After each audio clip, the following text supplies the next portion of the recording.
So உங்ககிட்ட ஒரு PC இல்லைனா லேப்டாப் இருக்குன்னா நான் சொல்ல போகிற இந்த சாஃப்ட்வேர்ஸ் எல்லாம் நீங்கள் கண்டிப்பாக ட்ரை பண்ணி பார்க்கணும். இந்த சாஃப்ட்வேர்ஸ் எல்லாமே ஒரு சிச்சுவேஷனில் கண்டிப்பாக உங்களுக்கு ஹெல்ப்ஃபுல்லாக இருக்கும். ஸோ இந்த சாஃப்ட்வேர்ஸ் என்ன பண்ணுவோம்னா உங்கள் பிசியில் என்ன ப்ராப்ளம் இருக்குது அப்படிங்கிறத கண்டுபிடிச்சு சொல்லிடும். ஸோ இந்த ப்ராப்ளமை நம்ம கண்டுபிடிச்சிட்டோம்னா அதை ஃபிக்ஸ் பண்ணுறதுமே ரொம்ப சுலபமாக இருக்கும். ஸோ இந்த சாஃப்ட்வேர்ஸை நீங்கள் ட்ரை பண்ணாட்டியும் பரவாயில்ல, வீடியோவை எண்டு வரைக்கும் பாருங்கள். இந்த சாஃப்ட்வேரில் ஏதாவது ஒரு சாஃப்ட்வேர்ஸ் கண்டிப்பாக உங்களுக்கு ஒரு சிச்சுவேஷனில் ஹெல்ப்ஃபுல்லாக இருக்கும். ஸோ நீங்கள் இந்த சாஃப்ட்வேரை ஞாபகம் வச்சிருந்தாலே போதும், அப்புறமா கூட ட்ரை பண்ணி பார்க்கலாம். ஸோ முதல்ல நான் சொல்ல போகிற சாஃப்ட்வேர் எதுனா மீம் டெஸ்ட் 86. ஸோ இந்த சாஃப்ட்வேரோட வேலை என்னன்னா நம்ம பிசியில் இருக்கிற ரேமில் என்ன ப்ராப்ளம் இருக்குது அப்படிங்கிறத ரொம்ப கிளியராக செக் பண்ணி சொல்லிடும். ஸோ ரேமை செக் பண்ணுறதுக்கு இதுதான் ஒன் ஆஃப் த பெஸ்ட் டூல்னு சொல்லுவேன். ஸோ முதல்ல இந்த சாஃப்ட்வேரை எப்படி யூஸ் பண்ணுறது அப்படிங்கிறத பார்க்கலாம். இந்த சாஃப்ட்வேரோட லிங்க் தான் டிஸ்கிரிப்ஷனில் கொடுத்துருக்கேன். நான் சொல்ல போகிற எல்லா சாஃப்ட்வேரோட லிங்குமே டிஸ்கிரிப்ஷனில் இருக்கும். எல்லா சாஃப்ட்வேருமே ஃப்ரீ தான், நீங்கள் ஃப்ரீயாகவே டவுன்லோட் பண்ணலாம். ஸோ இந்த மீம் 86 இந்த சாஃப்ட்வேரோட வெப்சைட்டில் போனோம்னா அங்கே பர்ச்சேஸ் ப்ரோ வெர்ஷன் அப்புறமா ஃப்ரீ வெர்ஷன் கொடுத்துருப்பாங்க. நீங்கள் ஃப்ரீ வெர்ஷனே டவுன்லோட் பண்ணலாம், அதுவே போதுமானது தான், அதுக்கு மேலே எதுவுமே தேவையில்லை. ஸோ அந்த சாஃப்ட்வேர் டவுன்லோட் பண்ணதுமே நமக்கு ஒரு ஜிப் ஃபைலாக தான் கொடுப்பாங்க. அந்த ஜிப் ஃபைலை நம்ம எக்ஸ்ட்ராக்ட் பண்ணோம்னா நீங்கள் டிஸ்பிளேல பார்க்குற மாதிரி இந்த ஃபைல்ஸ் தான் அதுக்குள்ளே இருக்கும். நமக்கு இதில் ரெண்டு ஃபைல் தான் தேவைப்படும், இந்த இமேஜ் டு யூஎஸ்பி அப்புறமா இந்த மீம் டெஸ்ட் 86 ISO ஃபைல். நமக்கு கண்டிப்பாக இங்கே ஒரு யூஎஸ்பி பென்ட்ரைவ் வேணும், அப்போ தான் இந்த சாஃப்ட்வேரை யூஸ் பண்ண முடியும். ஏன்னா பிசி ஆனில் இருந்துச்சுன்னா ரேம் யூசேஜில் தான் இருக்கும், அந்த டைமில் கண்டிப்பாக ரேமை கிளியராக செக் பண்ண முடியாது. அதனால தான் இந்த பென்ட்ரைவில் நாம இந்த சாஃப்ட்வேரை பூட்டபிள் யூஎஸ்பியை கிரியேட் பண்ணி யூஸ் பண்ண போகிறோம். அதுவுமே ரொம்ப சுலபமான ப்ராசஸ் தான், நீங்கள் கிளியராக பாருங்கள், எல்லாமே அதுக்குள்ளேயே கொடுத்துருக்காங்க. இதில் நாம இந்த இமேஜ் டு யூஎஸ்பிங்கிற அந்த சாஃப்ட்வேரை டபுள் கிளிக் பண்ணி ஓப்பன் பண்ணுங்கள். ஸோ ஓப்பன் பண்ணதுமே நான் இங்கே பென்ட்ரைவை ப்ளக் பண்ணியிருக்கேன், அது ஹெச்பி பென்ட்ரைவ். உங்களுக்கு எந்த பென்ட்ரைவில் இந்த சாஃப்ட்வேரை பூட்டபிள் யூஎஸ்பியை கிரியேட் பண்ணணுமோ அந்த பென்ட்ரைவை செலக்ட் பண்ணுங்கள். அதாவது நீங்கள் ஒரு 2 இல்லைனா 3 பென்ட்ரைவ் கனெக்ட் பண்ணிருந்தீங்கன்னா எல்லா பென்ட்ரைவோட நேமையுமே இங்கே காமிக்கும். என்னோட பென்ட்ரைவ் ஹெச்பி, ஸோ நான் ஹெச்பியை செலக்ட் பண்ணுறேன். ஸோ அதுக்கப்புறமா இங்கே பக்கத்தில் ப்ரௌஸ்னு ஒரு ஆப்ஷன் இருக்குது பாருங்கள், அதில் கிளிக் பண்ணிவிட்டு அதே ஃபோல்டருக்குள்ளே தான் அந்த மீம் டெஸ்ட் 86 அந்த ISO ஃபைலையுமே செலக்ட் பண்ணிவிடுங்க. ஸோ இப்போ பார்த்தீங்கன்னா வேறு எதுவுமே பண்ண தேவையில்லை. இங்கே ரைட் ஒரு ஆப்ஷன் இருக்குது, அதில் கிளிக் பண்ணிவிட்டு எஸ் கொடுங்க, மறுபடியும் எஸ் கொடுங்க. இது பென்ட்ரைவை கம்ப்ளீட்டாக ஃபார்மேட் பண்ணிடும். ஃபார்மேட் பண்ணிவிட்டு அந்த சாஃப்ட்வேரை நம்ம பென்ட்ரைவுக்கு சேஞ்ச் பண்ணி பூட்டபிள் யூஎஸ்பியாக கிரியேட் பண்ணி தந்துடும். ஸோ ஒன்ஸ் அந்த ப்ராசஸ் முடிஞ்சிச்சுன்னா நீங்கள் உங்கள் லேப்டாப்பை ரீஸ்டார்ட் பண்ணிவிட்டு பூட் கீயை ப்ரெஸ் பண்ணுங்கள். பூட் கீ F7 இருக்கலாம், சில லேப்டாப்பில் delete கீ இருக்கலாம். ஸோ உங்கள் மேனுஃபேக்சர்ஸ் எந்த கீன்னு சொல்கிறாங்களோ அந்த கீயை ட்ரை பண்ணி பாருங்கள். என்னோட லேப்டாப்பில் F8 கொடுத்துருக்காங்க. ஸோ அதை ப்ரெஸ் பண்ணிவிட்டு நம்மளோட பென்ட்ரைவை செலக்ட் பண்ணோம்னா இந்த சாஃப்ட்வேர் கொஞ்சம் லோட் ஆகிட்டு ஆன் ஆகி வந்துடும். அதில் பார்த்தீங்கன்னா ஸ்டார்ட் டெஸ்டிங்னு கொடுத்துருப்பாங்க, அதை கிளிக் பண்ணோன்னா ஆட்டோமேட்டிக்காகவே ரேமோட டெஸ்டிங் எல்லாமே ஸ்டார்ட் ஆகிடும். இந்த ரேம் டெஸ்ட் கம்ப்ளீட் ஆகிறதுக்கு கொஞ்சம் டைம் எடுக்கும், ஏன்னா இந்த ரேமை கம்ப்ளீட்டாக தெளிவாக செக் பண்ணி சொல்லிவிடும்.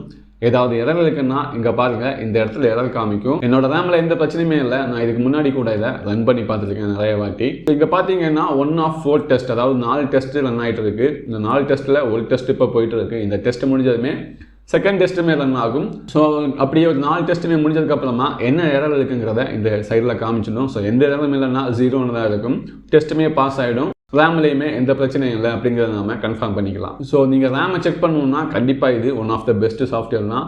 உங்கள் லேப்டாப் இல்லைனா உங்கள் பிசியில் அடிக்கடி ப்ளூ ஸ்க்ரீன் டெத் வருது, இல்லைனா ரேம் யூசேஜ் ரொம்ப ஹையாக இருக்குது சடனாக, அப்படி ஏதாவது ப்ராப்ளம்ஸ் இருந்துச்சுன்னா நீங்கள் இந்த சாஃப்ட்வேரை ரன் பண்ணி பாருங்கள். ஏன்னா ரேமில் கூட ப்ராப்ளம் இருந்தால் உங்களுக்கு ப்ளூ ஸ்க்ரீன் டெத் ரீசெண்டாக வரதுக்கு நிறையவே சான்சஸ் இருக்குது. ஸோ அப்புறமா அடுத்த ப்ராப்ளம் என்னென்னா ஹார்ட் டிஸ்கை செக் பண்ணுறது. இதுக்கு முன்னாடி நாம் ரேமை செக் பண்ணுறது எப்படின்னு பார்த்துட்டோம். ஸோ இப்போ ஹார்ட் டிஸ்கை செக் பண்ணுறது பார்க்கலாம்.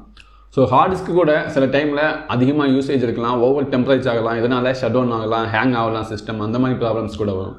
ஸோ அந்த டைமில் நீங்கள் உங்கள் ஹார்ட் டிஸ்கையுமே செக் பண்ணி பார்க்கலாம். நம்ம பிசிக்கலாக பார்த்தா எதுவுமே தெரியாது, ஸோ சாஃப்ட்வேர்ஸ் வச்சு கூட செக் பண்ணி பார்க்கலாம். ஸோ அதுக்கு இங்கே ரொம்ப ஃபேமஸான ஒரு பெஸ்ட் சாஃப்ட்வேர் தான் HD Sanitizer.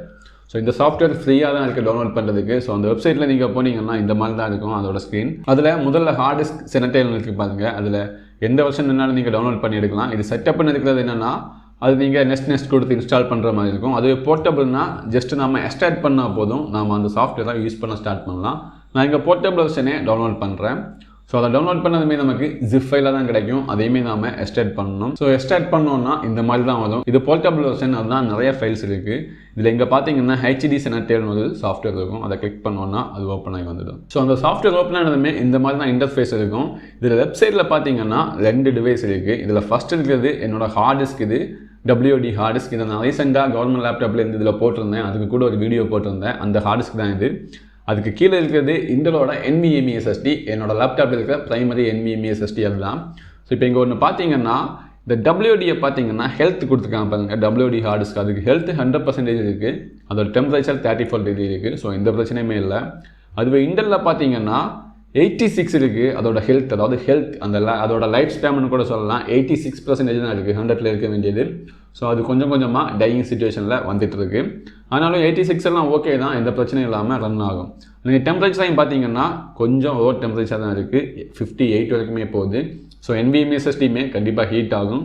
ஸோ இந்த சாஃப்ட்வேர் யூஸ் பண்ணி நம்மளால் இந்த விஷயங்களை தான் பார்க்க முடியும். அதாவது நம்ம ஹார்ட் டிஸ்கில் இருக்க ஹெல்த் எவ்வளோன்னு பார்க்கலாம், அதோட டெம்பரேச்சருமே நம்மளால் மானிட்டர் பண்ண முடியும். ஸோ இங்கே ரைட் சைடு பார்த்தீங்கன்னா ரிப்பீட் டெஸ்ட் இருக்குது. அதாவது நீங்கள் இன்கேஸ் உங்களுக்கு இந்த டெஸ்ட்டை மறுபடியும் ரன் பண்ணி பார்க்கணும் அப்படின்னு பார்த்தீங்கன்னா இந்த ரிப்பீட் டெஸ்ட்டில் ப்ரெஸ் பண்ணுங்கள். ஏன்னா இந்த சாஃப்ட்வேரை ஓப்பன் பண்ணும்போது அது ஆட்டோமேட்டிக்காக இந்த டெஸ்ட்டை ரன் பண்ணிடும். ஸோ உங்களுக்கு இதில் ஏதாவது டவுட் இருந்துச்சுன்னா மறுபடியும் இந்த ரிப்பீட் டெஸ்ட்டை ப்ரெஸ் பண்ணி பார்த்தீங்கன்னா மறுபடியுமே அது ரீஃப்ரெஷ் ஆகி ஒரு வாட்டி கூட செக் பண்ணி பார்க்கும். என்னோட இங்கே பாருங்கள் டெம்பரேச்சர் கொஞ்சம் 68 வரைக்குமே போகுது NVMe SSDயில். இங்கே ஹார்ட் டிஸ்கில் 34 தான் இருக்குது. ஸோ அப்புறமா இதில் நம்மளால் இந்த பெர்ஃபார்மன்ஸ் இன்ஃபர்மேஷனை கூட பார்க்க முடியும். இங்கே ரைட் சைடு பார்த்தீங்கன்னா டிஸ்க் பெர்ஃபார்மன்ஸ் அப்படின்னு ஒரு ஆப்ஷன் இருக்கும். நான் என்னோட NVMe SSDயை செலக்ட் பண்ணுறேன். அதில் பார்த்தீங்கன்னா கீழே அந்த கிராஃபில் பாருங்கள் 100% அந்த NVMe SSD யூஸில் இருக்குது பாருங்கள். என்னன்னா OBSல லாஸ்லெஸ் குவாலிட்டியில் ரெக்கார்ட் பண்ணிகிட்டு இருக்கேன், அதனால தான் 100% யூஸில் இருக்குது பாருங்கள். அதுவே நான் என்னோட WD ஹார்ட் டிஸ்கை செலக்ட் பண்ணேன்னா இங்கே பாருங்கள் ஆக்டிவிட்டியே இல்லை பாருங்கள். அந்த லைன் கிராஃப் கீழே இருக்குது பாருங்கள் 0%. ஆனால் NVMe SSD 100% இருக்குது. அப்புறமா டெம்பரேச்சர் கூட செப்பரேட்டாக மானிட்டர் பண்ணலாம். அதாவது ஆவரேஜ் டெம்பரேச்சர், மேக்ஸிமம் டெம்பரேச்சர் அதை கூட இந்த சாஃப்ட்வேரில் பார்க்கலாம். ஆனால் மோஸ்ட்லி எல்லாருமே யூஸ் பண்ணுறது நம்ம ஸ்டோரேஜோட ஹெல்த்தை பார்க்குறதுக்கு தான். நம்ம ஸ்டோரேஜோட ஹெல்த் கம்மியாச்சுன்னா பர்ஃபார்மன்ஸுமே கம்மியாகும், அப்புறமா செத்து போயிடும். அதுக்கு முன்னாடி நம்ம பேக்கப் பண்ணலாம். அதனால தான் இந்த சாஃப்ட்வேரை எல்லாருமே யூஸ் பண்ணுறாங்க. ஸோ இப்போதைக்கு நான் இந்த 3 சாஃப்ட்வேரோட இந்த வீடியோவை எண்ட் பண்ண போகிறேன். ஏன்னா உங்களுக்கு இந்த வீடியோ பிடிச்சிருக்கா இல்லையா அப்படிங்கிறத பார்த்துட்டு தான் நான் மறுபடியும் கண்டினியூ பண்ண போகிறேன். இன்னுமே நிறைய சாஃப்ட்வேர்ஸ் இருக்குது நம்ம பிசியில் இருக்க ப்ராப்ளம்ஸ் எல்லாம் கண்டுபிடிக்கிறதுக்கு. ஸோ இந்த வீடியோ எப்படி ரீச் ஆகுங்கிறத பார்த்துட்டு நான் அப்புறமா அப்டேட் பண்ணுறேன். ஸோ இந்த சாஃப்ட்வேரோட நேம்ஸையாவது நீங்கள் மனசில் வச்சுக்கோங்க, உங்களுக்கு கண்டிப்பாக சுச்சுவேஷனில் யூஸ்ஃபுல்லாக இருக்கும். ஸோ இந்த வீடியோ பிடிச்சிருந்தா லைக் பண்ணுங்கள், என்னோட சேனலை மறக்காமல் சப்ஸ்கிரைப் பண்ணிட்டு போங்க.